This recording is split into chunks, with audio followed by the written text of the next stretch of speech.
से मोहब्बत हूँ, मैं एक कयामत हूँ, मैं अश्क नदामत हूँ, मैं अश्क नदामत हूँ, मैं गोहर यकदाना, मैं नारा मस्ताना, मैं शौक ये जिंदाना।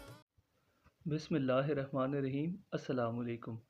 तरकश मारा खदंग आखरी, ये इकबाल के अल्फाज हैं औरंगज़ेब आलमगीर के लिए। मुत्तकी, दीनदार, आदिल, पाबंद शरीयत और मेहनती बादशाह, जिसके अहद में मुग़लों की सल्तनत काबुल से चाटगाम तक और तिब्बत से राजकुमारी तक फैल गई। शाहजहां के चारों बेटों में सबसे ज़्यादा आकिल और बहादुर शहज़ादा औरंगज़ेब आलमगीर था। तमाम उम्र सख्ती से इस्लामी अहकाम पर कारबंद रहा। तख्त सल्तनत पर बैठते ही इन तमाम मुशरिकाना रसूम को यक कलम बंद कर दिया जो मुग़ल दरबारों में मुद्दत से चली आ रही थी। हर नमाज जमात के साथ पढ़ता, कभी तहज्जुद तक कज़ा न की, सुबह से शाम तक सल्तनत के कामों में मसरूफ़ रहता। 90 बरस की उम्र में भी लश्करों के साथ जंग के मैदानों में घूमता रहा और आम सिपाहियों की तरह हर किस्म की सख्तियाँ झेलीं। अपने ज़ाती खर्च के लिए ख़जाना शाही से कुछ न लेता, बल्कि कुरान पाक लिख कर और टोपियाँ सीकर उसकी उजरत अपनी ज़ात पर खर्च करता। औरंगज़ेब आलमगीर के हुक्म से फ़िक़्ह इस्लामी के अहकाम फ़तावाए आलमगीरी के नाम से मुरतब किए गए, जो अब तक फ़िक़्ह हनफिया की नहायत मुस्तनद किताब समझी जाती है। चूँकि औरंगज़ेब ख़ुद आलिम दीन था, इसलिए उसने मुल्क के बेहतरीन उलमा को ख़ुद मुंतखब करके ये काम उनके सुपुर्द किया और हर रोज़ जितना काम हो जाता था उस पर नज़रसानी ख़ुद किया करता था।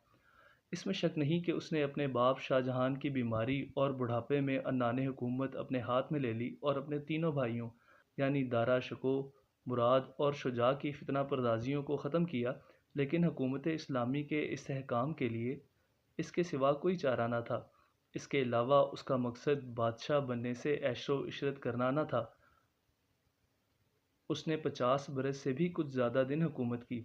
25 बरस शुमाली हिंद में रहा और 25 बरस दक्कन में बसर किए। सल्तनत को वसअत दी, मुल्क में अमन व अमान कायम किया, बगावतों का सर कुचला, इंसाफ की हुकूमत कायम की। औरंगज़ेब आलमगीर में जहाँ और बेशुमार खूबियाँ थीं, वहाँ वो ज़ुबान फ़ारसी का नहायत अच्छा इंशा परदाज़ भी था। उसकी किताब रुक़आत आलमगीर इंशाए फ़ारसी की बेनज़ीर किताब है।